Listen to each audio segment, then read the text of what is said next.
Cinema సంఘటన బాగా develop రాసింది. స్టేట్ లో మన బైమస్టర్ ఉంది, దాన్ని కూడా ప్రపోజల్ గా బాగుంటుంది. హెడ్ క్వార్టర్ అయింది కాబట్టి దాన్ని పెట్టుకొని ప్రపోజల్ పెడితే బాగుంటుందని ఆలోచన. ఎందుకంటే అధ్యక్ష ఇప్పుడు ఆగి బైమస్టర్ స్టేట్ లో కంపల్సరీ నుంచి బస్ స్టాండ్ వరకు మీరు వెంకనే పోవాలి. ఒక్క ఆటో ఇంతకుముందు 100 పెట్టినా ఇప్పుడు 100 లేదు, టోల్ పెట్టారు. దాన్ని దృష్టిలో పెట్టుకొని హెడ్ క్వార్టర్ వెళ్ళి కాబట్టి దాన్ని కూడా రోబోటింగ్ లో ప్రపోజల్ పెడితే బాగుంటుందని ఆలోచన. తప్పకుండా అండి, మనము మీటింగ్ అయితే ఒక ఆటో పోతే బస్ స్టాండ్ దీన్ని దృష్టి పెట్టుకుని డెవలప్ చేస్తే బాగుంటుందని ఆలోచన. ఏసీపీ గారు అది నోట్ చేసుకోండి. ప్రపోజల్ ఇస్తే బాగుంటుంది. మీరు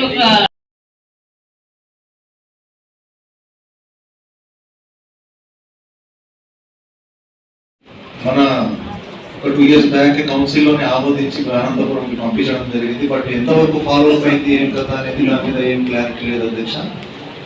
దయచేసి, ఎందుకంటే అధ్యక్ష ఇంటికి వాటర్ కనెక్షనే లేదు, అయినా కానీ అమౌంట్ వేస్తున్నారు. ఆ అమౌంట్ దానికి సొల్యూషనే లేదు. సొల్యూషన్ ఏమంటే ఆ అమౌంట్ కట్టాలా, దాని తర్వాత క్లోజర్ చేయాలని అంటున్నారు అధ్యక్ష. దాని మీద దయచేసి క్లారిటీ ఇవ్వాలి అధ్యక్ష. ఇంకో విషయం అధ్యక్ష, అపార్ట్మెంట్స్ కి కూడా మీటర్లు కట్టాలా, మీటర్లు పెట్టాలా, వాటర్ ట్యాప్ కనెక్షన్ల మీద వెళ్తున్నాను అధ్యక్ష. బట్ ఆ మీటర్ కనెక్షన్ వచ్చేసి అధ్యక్ష దాదాపు 5,000, 5,000, 6,000 అరౌండ్ ఉంది అని అంటున్నారు అధ్యక్ష.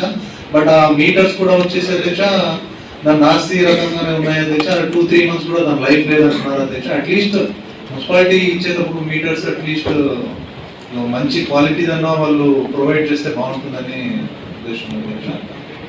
దీని మీద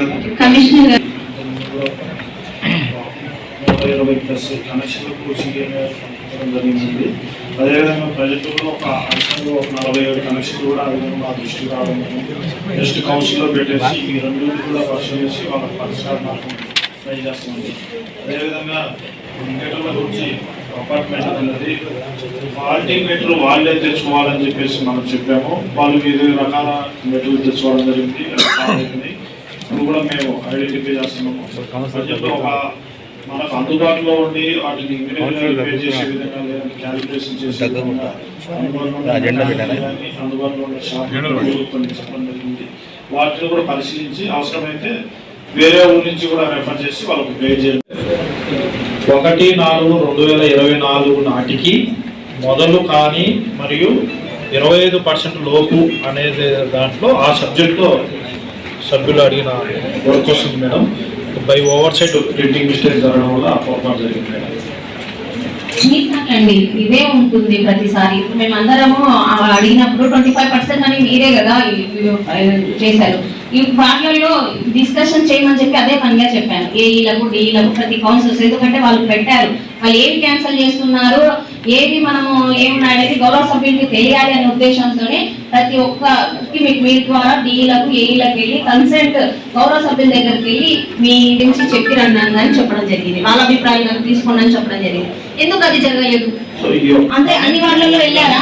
ఏఈలు డిఈలు వాళ్ళు కానీ ఎవరైనా అమ్యూనిటీ సెక్రటరీస్ కానీ వెళ్ళి గౌరవ సభ్యుల్ని సంప్రదించారా? మీ వార్డులలో మీరు పెట్టిన వర్క్లు మేము క్యాన్సిల్ చేయడానికి ప్రభుత్వం ద్వారా మన ప్రపోజల్ వచ్చిందని చెప్పారా? ఎందుకు చెప్పలేకపోయారండి? నేను అదే పనిగా ఆ రోజు మీకు చెప్పాను కదా, మీటింగ్ లో కానీ ఖచ్చితంగా వెళ్ళండి అని చెప్పి అదే పని చెప్తే ఎందుకు మీరు చేయలేదు? నాకు గౌరవ సభ్యులు వచ్చి మాకు తెలియదు అన్నప్పుడు మేము సమాధానం ఏమి ఇవ్వాలి? ఇంకొకటిగానే అడిగారు, మామూలుగా ఒక వర్క్ క్యాన్సిల్ చేస్తే with in 1 month or 2 months లో వర్క్ మళ్ళీ పెట్టాలి కదా. ఇన్ని వర్క్స్ క్యాన్సిల్ చేయాలి. ప్రతి వారికి సంబంధించి దాదాపు 5-6 పైనే ఉన్నాయి పనులు. అవి ఎప్పుడు పెడతారు, అవి ఎప్పుడు శాంక్షన్ అవ్వాలి? క్లారిటీ ఇస్తారా? ప్రయారిటీ వైజ్ అంటే అంటే ప్రయారిటీ వైజ్ సార్ మేము పెట్టుకుంది. ప్రయారిటీ లేకుండా పెట్టేన్నాం కదా. ఇప్పుడు దాదాపు మాకు 4 years 3 years దాటిపోయింది. 1 year లో ఇవన్నీ కంప్లీట్ చేయగలుగుతారా, లేకపోతే 6 months లో చేస్తారా? ఎట్లా కొంచెం క్లారిటీ ఇవ్వండి. దీనికి టైం బౌండ్ అంటే ఏం లేదమ్మా, మన బడ్జెట్ ఉన్న బడ్జెట్ను బట్టి మీరు ఇచ్చే అవసరాన్ని బట్టి మేము త్వరగా పని కంప్లీట్ అయ్యేదని ప్రయత్నం చేస్తాం. ఇప్పుడు నా వాటికి 6 పనులు కావాలి సార్. నాకు 1 year మీరు అది రిప్రజెంటేషన్ ఇవ్వండి. మా ఫస్ట్ ప్రయారిటీ వరకు నెక్స్ట్ ప్రయారిటీ ఓకే చేస్తారా? ఖచ్చితంగా తప్పకుండా అండి. ఏవైతే